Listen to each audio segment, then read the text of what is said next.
Without further ado, may I invite Mr. Dennis Chiu, Chairman of the Federation of Hong Kong Business Associations Worldwide, who is joining us from Singapore to give his welcome remarks. Mr. Chiu, please. Dr. Peter Lam, Chairman of the Hong Kong Trade Development Council, and Ms. Margaret Fong, Executive Director of the Hong Kong Trade Development Council. Fellow Federation members, ladies and gentlemen, good afternoon. Welcome to the 21st edition of the Hong Kong Forum, the annual flagship event of the Federation of Hong Kong Business Associations Worldwide, hosted by Hong Kong DTC. I'm very happy to report this year we will have 1,100 participants, the most on record for this forum. And I'm truly grateful for all those who have made the efforts. The forum has been an important occasion where our members get to connect with each other and get the latest updates of Hong Kong and the Chinese mainland. Held as a digital event for the first time ever, I would like to express my heartfelt thanks to all Business Associations members for joining us online, meeting under unusual circumstances of the global pandemic. Since its formation in 2000, the Federation has spared no efforts in promoting closer business links between Hong Kong and the world. With the unprecedented challenges and uncertainties brought by the COVID-19 and the heightening geopolitical tension, the role of our 46 Hong Kong business associations as Hong Kong's global ambassadors have become more important than ever in helping to retain international confidence in Hong Kong. We would like to thank all Hong Kong business associations of your staunch support of Hong Kong-related events in your regions by using all sorts of innovative means. Moving forward, the Federation will continue to act as a bridge, not only between the government and the private sector, but also between the East and the West, fostering global cooperation and communication exchange. Together with our Hong Kong BAs worldwide, we would provide a unified global voice by facilitating business and investment opportunities in and through Hong Kong. Building up our global youth development and engagement initiatives is among our core mission as well. In addition, special emphasis will be put on promoting industries of the future, such as AI, e-commerce, telecommunication, environmental engineering, smart cities, and technology, along with health sectors such as research, biotechnology, and biomedicine. This year, the 3-day Hong Kong Forum program features a range of hot topics, including the latest update of the new economic landscape post-COVID-19, the emergence of new technologies and solutions in this pandemic era, and the Young Executive Program to encourage the engagement and exchange with young members from this global network.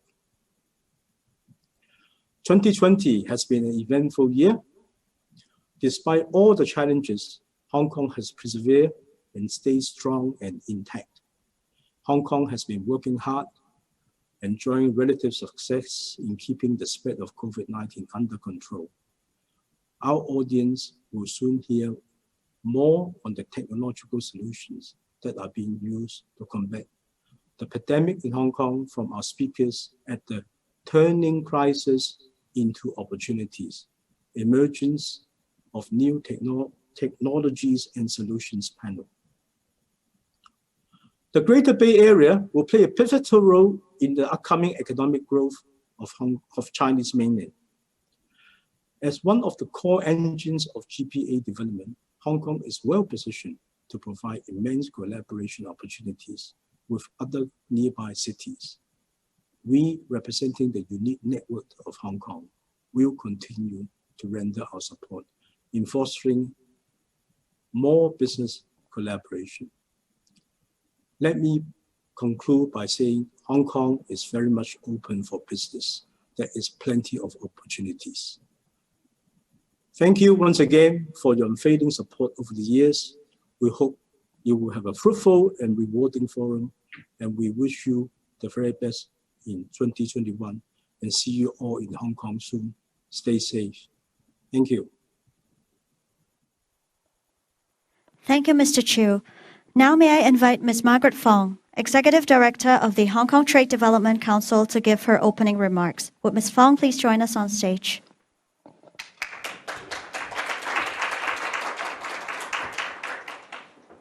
Financial Secretary, Dennis, distinguished guests, ladies and gentlemen, thank you for joining us today. The Hong Kong Forum is an important event for our global network. It enables us to forge connections, share intelligence, and consolidate the business value our network provides each member. This year, we meet under the extraordinary circumstances of a global pandemic. But we are confident that the online format of the 21st Hong Kong Forum will be just as effective in achieving those aims. We are confident because the HKTDC has been adapting to the challenges posed by the COVID-19 since January, working with our partners and stakeholders to create virtual and hybrid solutions that enable us to create connections and keep business going. Despite the impact of travel restrictions and social distancing measures on international exhibitions, we have managed to bring tens of thousands of suppliers and buyers from around the world together. In fact, we just concluded Autumn Sourcing Week online last week. The online exhibition drew more than 2,600 exhibitors and over 27,000 buyers from 132 countries and regions. This follows on the Summer Sourcing Weeks Go online last August, both featuring AI-enabled technology and the efforts of our Hong Kong team in a global network of 50 offices to facilitate business matching across time zones. At the same time, we have upgraded our sourcing platform, introducing AI, machine learning, and other technologies to further enhance how we help global buyers to find new suppliers and generate business amid these challenging times. And just yesterday, we opened the annual Belt and Road Summit online and welcomed over 5,000 participants from 80 countries and regions worldwide. By empowering our international network and human expertise with sophisticated technologies, we are laying the foundation for a more resilient and powerful hybrid model for our future events. The importance of the Hong Kong Forum is greater now than ever before. In view of the challenges Hong Kong businesses now face, it is imperative that our network continues its work, not only for the sake of Hong Kong's economy, but also for that of the regional and global economies that are connected by our city. From the economic impact of the pandemic to protectionism and populism, these are challenging times globally. As a highly connected and international city, Hong Kong is especially sensitive to these trends. But our connectivity and internationalism also make the city especially well-placed to counter them. This federation and the HKTDC are also characterized by connectivity and internationalism. As businesses increasingly look for new opportunities to meet the challenges of the year ahead, our role as connectors and facilitators will be more relevant than ever. By helping us look ahead and identify the trends that will drive growth in the post-pandemic world, the Hong Kong Forum helps us in this role. Naturally, at this year's event, we will discuss the biggest question facing all businesses now: how to navigate a post-COVID-19 economic landscape. Amidst the disruption of the pandemic, businesses have discovered new opportunities that come from innovation and technology to tackle life under the new normal. The forum will take a deeper look into how to turn crises into opportunities with new technologies. The experience of living with COVID-19 has also shown us the importance of innovation in the healthcare sector, and we believe Hong Kong, with its financial center, robust IP regime, and medical strengths, is an ideal platform for the sector in Asia. We will be laying the groundwork for this in 2021 with our inaugural Asia Summit on Global Health. Of course, that will all be happening in the context of Hong Kong's role as a core engine in the Guangdong, Hong Kong, Macau Greater Bay Area. Dennis mentioned the Young Executive Program just now, and I urge you all to take note of this year's session in which young entrepreneurs will share insights on how technology can help businesses capture opportunities in the Greater Bay Area. Over the next few days, I believe you will get more insights on the emerging trends and opportunities, as well as the role that Hong Kong can play in facilitating your business development. Don't forget, there is also the opportunity to attend a range of other HKTDC online events happening this week and next, including SmartBiz Expo, the International Franchising Show, BIP Asia, Design Inspire, and the Asian E-Tailing Summit. And now, without further ado, it's my great pleasure to introduce you to our guest of honor today, the Honorable Mr. Paul Chan, Financial Secretary of the Government of the Hong Kong Special Administrative Region. The Financial Secretary will elaborate on Hong Kong's latest economic development. Before joining the government, Mr. Chan held a number of public offices, including member of the Legislative Council, chairman of Legal Aid Services Council, board member of the West Kowloon Cultural District Authority, non-official member of the Strategic Development Commission, and council member of the Chinese University of Hong Kong. Mr. Chan was appointed as the Financial Secretary of the Hong Kong Special Administrative Region Government on January the 16th, 2017. Ladies and gentlemen, please join me in welcoming the Honorable Mr. Paul Chan, Financial Secretary of the Government of the Hong Kong SAR. Mr. Chan, please. Peter, Margaret, distinguished guests, ladies and gentlemen, good afternoon. Welcome to the 2020 Hong Kong Forum, a virtual event for the first time in the forum's distinguished 21st year history. I'm delighted that Federation members are taking part in this annual two-day gathering from all over the world. And what a world the Federation of Hong Kong Business Association worldwide is.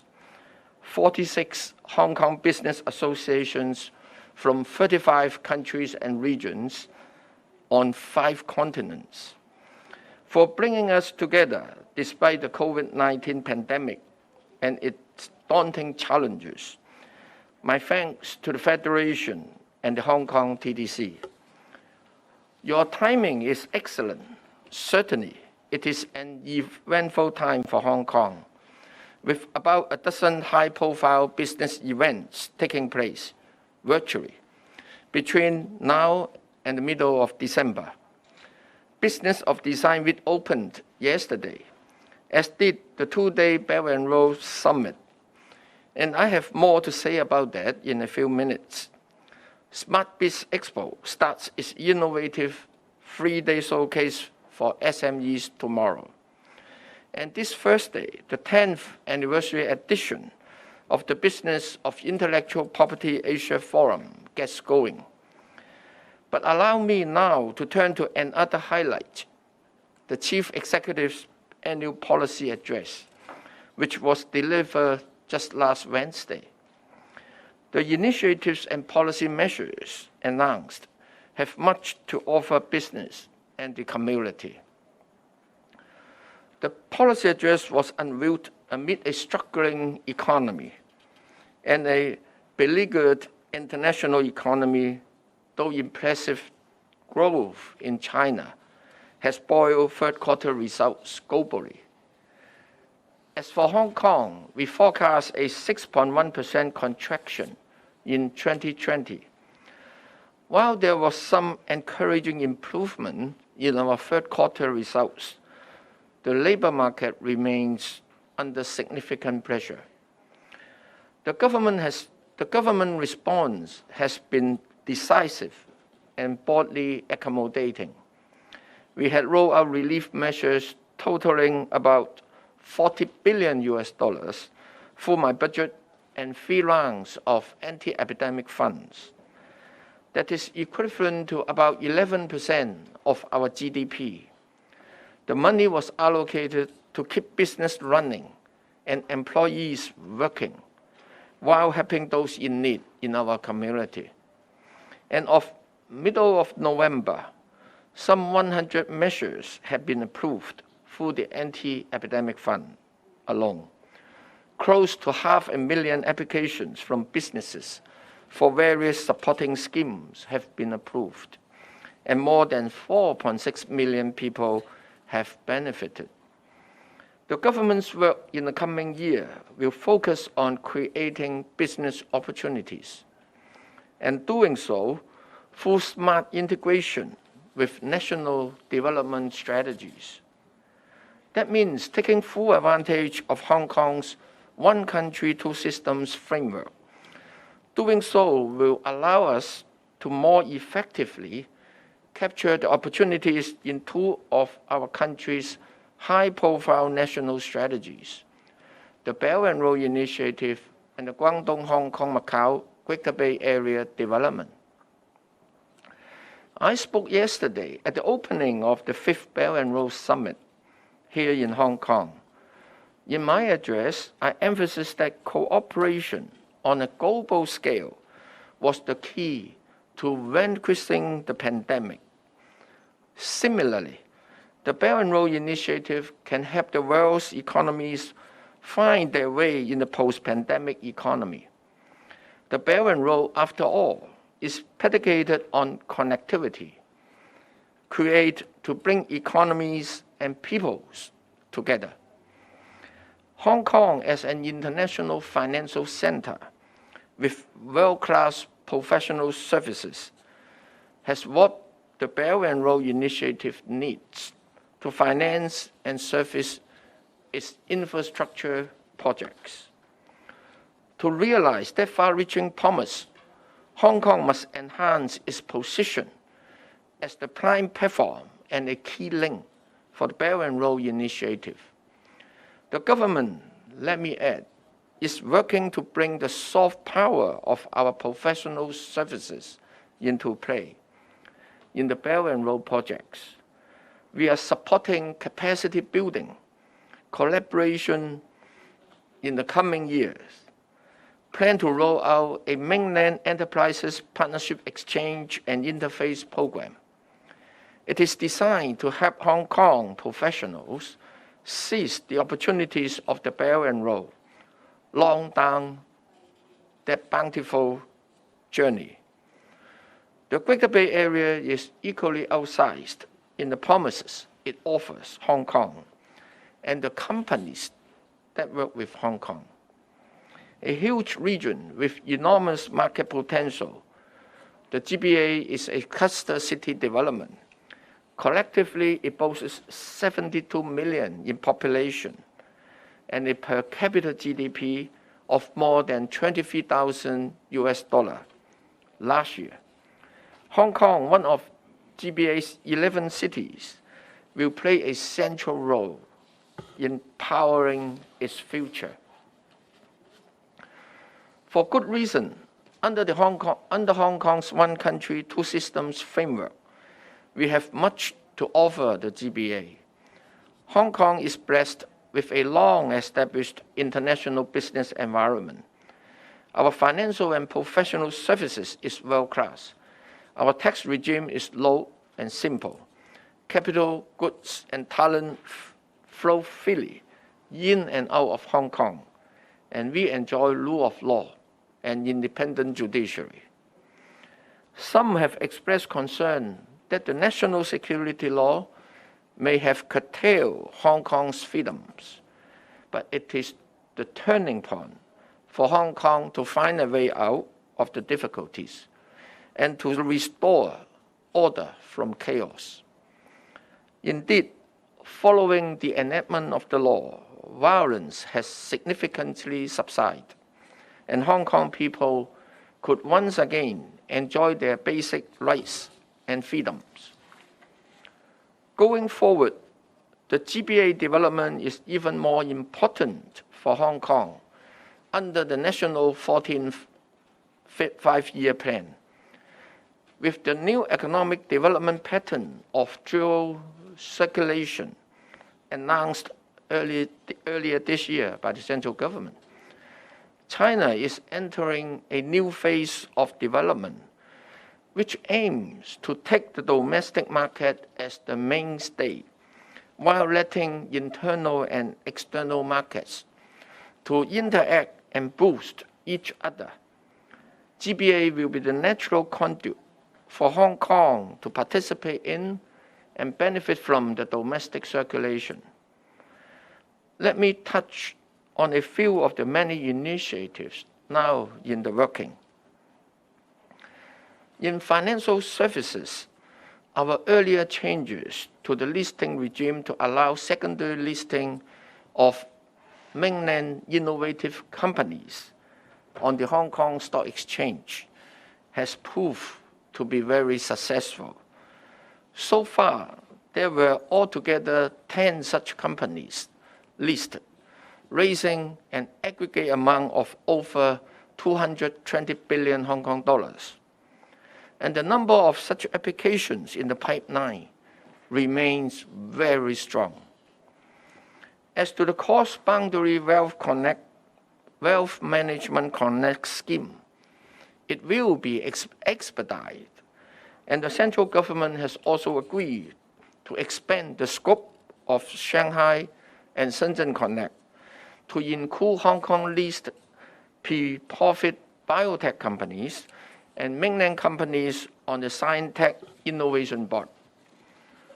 Hong Kong's insurance industry will be allowed to establish after-sales service center in GBA cities under SIPA, that is the Mainland Hong Kong Closer Economic Partnership Agreement, our long-standing free trade pact with the mainland.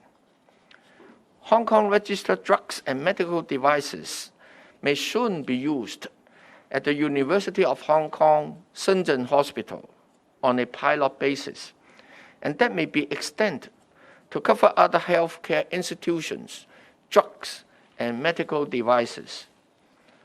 A recent article in the New York Times looked at Hong Kong's growing business presence in the GBA. It spotlighted healthcare companies, including an eye care company which has 4 eye hospitals in the GBA, and expansion plans in the works. In the article, the company's chairman, Dr. Dennis Lam, summarized Hong Kong's in-demand advantages. And I quote, "What we can offer is high-end services. That is what they want and what they need." Ladies and gentlemen, the Chinese University of Hong Kong, let me add, is collaborating with the Shenzhen government to establish and run a 3,000-bed public hospital in Shenzhen. There is support too for Hong Kong universities to expand their world-class educational services in the GBA. Cross-boundary traffic is also moving ahead, including allowing Hong Kong private cars to travel quota-free to Guangdong via the Hong Kong-Zhuhai-Macau Bridge. And with the business sector's support, the Hong Kong SA government is launching youth employment and entrepreneurship schemes in the GBA. Then there is innovation and technology, a policy priority of the Hong Kong SAR government. In pursuing I&T initiatives, we can count on our world-class research and development capabilities and sound legal system that includes internationally recognized intellectual property protection. INT is also at the heart of the GBA, whose ambitious goal is to become an international hub for innovation and technology. That goal is on the fast track thanks to Hong Kong's growing INT cooperation with Shenzhen. Central to that is the development of Shenzhen-Hong Kong Innovation and Technology Cooperation Zone, which include the Hong Kong-Shenzhen Innovation and Technology Park. Advanced works are underway at the park, and the first building is scheduled for completion by 2024. Good for Hong Kong and good for companies and investors throughout the Federation of Hong Kong Business Associations worldwide. There is much more in the works, but the essential takeaway here is that Hong Kong's economic development will give new impetus in the GBA. If the GBA and broader national economic integration is the future for Hong Kong, well, that is only part of the advantages of Hong Kong's one country, two system framework. The other essential prong is the world at large. And rest assured, we will continue to reach out to the world, to each and every one of you. ASEAN is our second biggest trading partner in goods, fourth largest in services. And our free trade agreement and related investment protection agreements with ASEAN will boost our business and investment opportunities throughout the huge and fast-growing trade bloc. ASEAN is one of the 4 trade agreements which the present government has signed since taking office in July 2017. Our FTAs with Australia entered into force in January, taking Hong Kong's free trade agreement to 8. And you can count on more down the road, down the free trade way. On our horizon is the Regional Comprehensive Economic Partnership, which was signed just 2 weeks ago to take our regional economic integration to yet another level. We hope to join the partnership as soon as possible. We are in short busy pursuing business and investment opportunities wherever we can find them. And we count on you, our long-standing friends and business partners, to work with us in building a flourishing, sustainable, and welcoming future for all concerned. I wish you the best of health and business in 2021, and I look forward to seeing you this time next year, preferably without the mask. Thank you. Thank you, the Honorable Mr. Paul Chan. Please remain on the stage. We have now come to the Q&A session. Please feel free to submit your questions using the Q&A button. May I invite Ms. Margaret Fong, Executive Director of the Hong Kong Trade Development Council, to moderate the Q&A session for us. Ms. Fong, please. Sure. Thank you, Financial Secretary. The Financial Secretary has been very kind to agree to take a few questions, and we are very happy that we already have got quite a number. So please, if you have other questions, please just keep on sending it to us. Financial Secretary, may I start with just a question I think that many of our overseas friends and partners have been asking us. In the past 18 months, it has been very challenging for Hong Kong, yes, both domestically and also of external challenges, whether it's Sino-US tensions or whether it is COVID-19. And of course, we also have our local issues. So there has been questions as to whether Hong Kong will still be able to serve as the international business and financial hub between Asia, especially for mainland China and ASEAN, with the rest of the world. Could I have your observations on that, please? Yeah, thank you, Margaret. This is a great question. Yes, indeed, we have gone through very difficult 18 months. but we came out stronger. I still strong believe we will remain a very competitive and important gateway for business and investment into and coming out from the mainland. Number one, if we look at what happened in the past 18 months, if you look at our financial market, if you close your eyes, looking at the financial market, you wouldn't be able to recognize the challenges that we have gone through. Over the past 18 months, the financial market has been working very smoothly.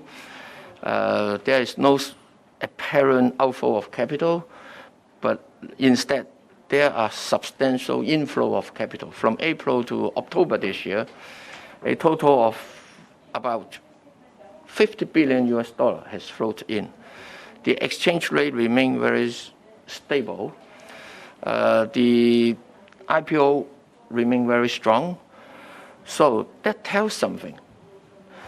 To me, over the past 18 months, the core competitive advantage of Hong Kong and the one country, two system arrangement remain intact. Money can still freely flow in, flow out. The low tax regime is still there. Talents, capital flow out freely.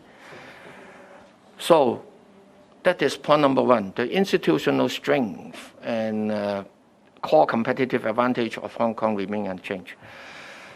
Secondly, in the new development strategy adopted by the mainland, the domestic circulation, domestic economy as the mainstay, and then they still stress on continue to reform and open up on a higher level.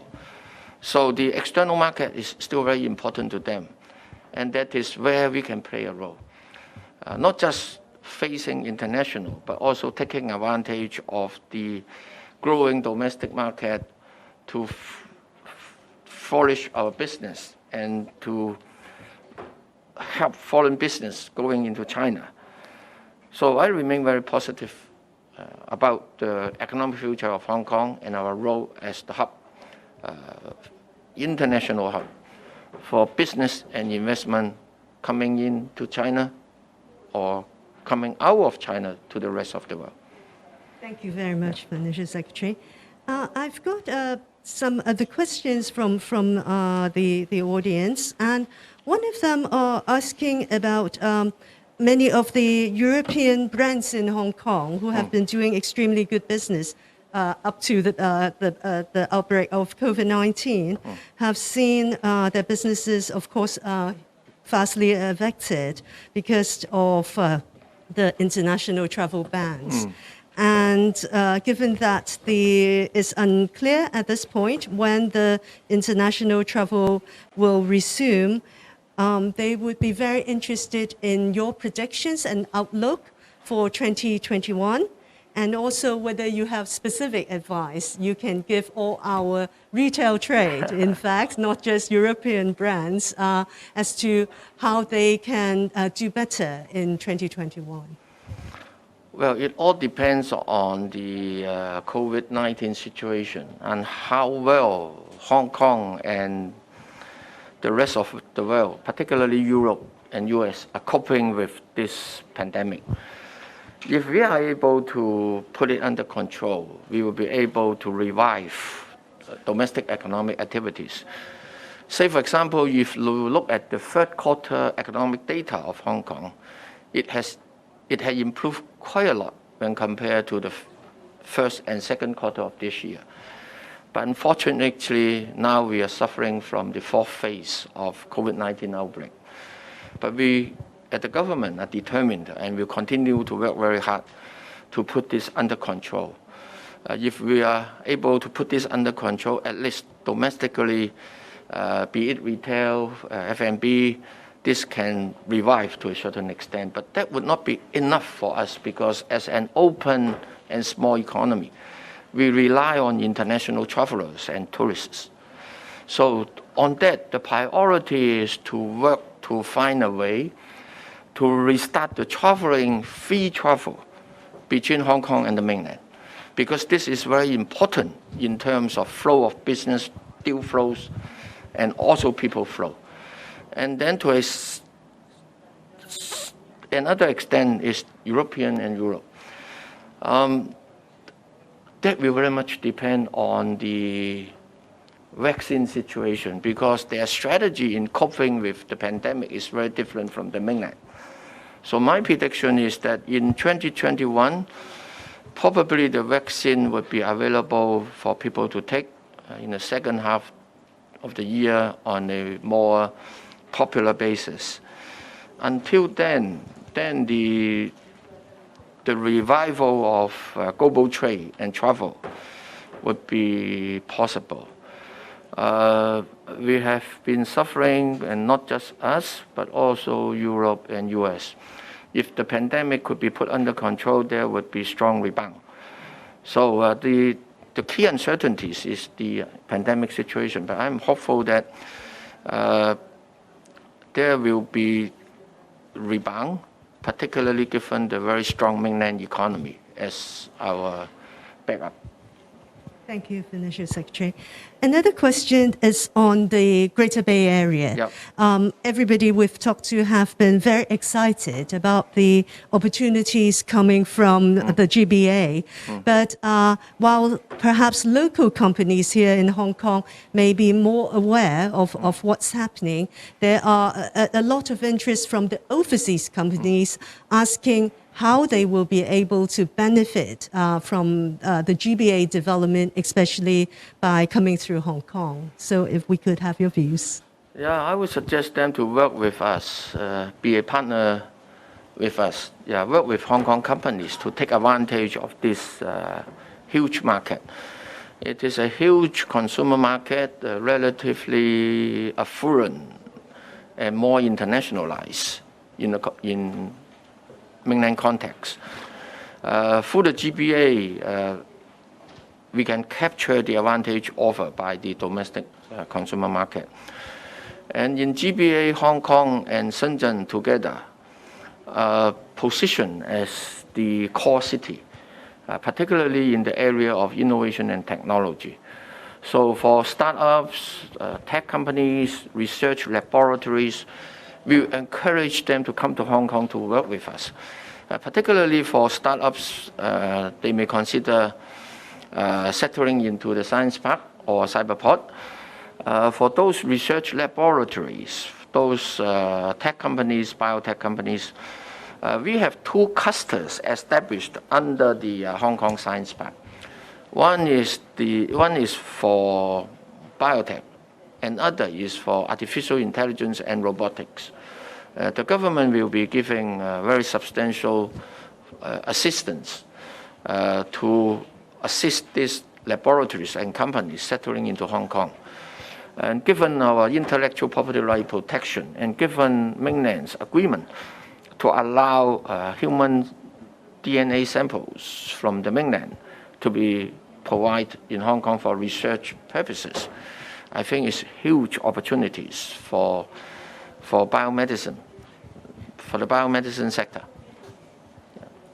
Thank you, Evans. I think this question comes up almost every year. It's about the peg. Hong Kong dollars is now, of course, pegged to the US dollars. Yes. Given the increasing importance of the mainland economy worldwide and our huge trade with the mainland, there is a question here. Will the peg still be continued? Will there be any consideration of pegging it to renminbi instead of Hong Kong dollar pegging to renminbi instead of the US dollar? No, there is no plan to repeg Hong Kong dollar to any other currency. Pegging Hong Kong dollar to US dollar has been working very well since 1983 when it was first introduced. Look at last year, look at the past 18 months. When we were going through the social unrest, when there were concerns, when national security law was first enacted, when there was so-called sanctions from the U.S. against us. The financial stability is very important, a very important cornerstone of the confidence of the people. So with the PEC, we not just survive, but we also flourish. So to me, no plan to give it any review. It has been serving us very well, and it is also important for the country, because with this PEC, with the international financial center status of Hong Kong, with the guarantee of free flow of money in and out from Hong Kong, no exchange control, this kind of guarantee from basic law, it is also very important for the country to use this platform to face the international market, to get hard currencies. That is my view. Thank you, Financial Secretary. Well, maybe we have time for one last question. Sure. This is talking about the UK-Hong Kong relationship. So UK has played a dominant role in the relationship between EU and Hong Kong. But then with Brexit happening by the end of this year, how do you see the EU-Hong Kong relationship going forward? Will there be any specific measures that Hong Kong will be taking to reach out to the rest of EU and our relationship with UK? How would that be going forward? UK and EU both are very important relationships for Hong Kong, particularly from the trade and business standpoint, and they are very well represented here. And here at the Hong Kong SAR government, we have been engaging them continuously, not just in the past 18 months, but we have a long-established protocol from a business standpoint, and even in policy address consultation and budget consultation, those chambers of business are invited to attend. So I think we will continue to engage them, but not just in Hong Kong, but reach out to Europe, to London. Because of the pandemic situation, this has not been possible physically. But over the past 18 months, we have done quite a number of webinars with our counterparts there, and we encouraged them when the travel ban was lifted, do come to Hong Kong, see it in person. The city is still operating very well, still prosper, and it is a very livable city to stay. Thank you so much, Abbas. I think the Financial Secretary has given us a lot of confidence in both the opportunities and the core strengths of Hong Kong going forward, and very importantly, in reaching out to the rest of the world to reassure everyone that Hong Kong is definitely open for business, and we welcome you all to come back and visit us. And with this, please join me in thanking the Financial Secretary for an excellent address and Q&A session. Thank you. Yeah, thank you, Margaret. Thank you.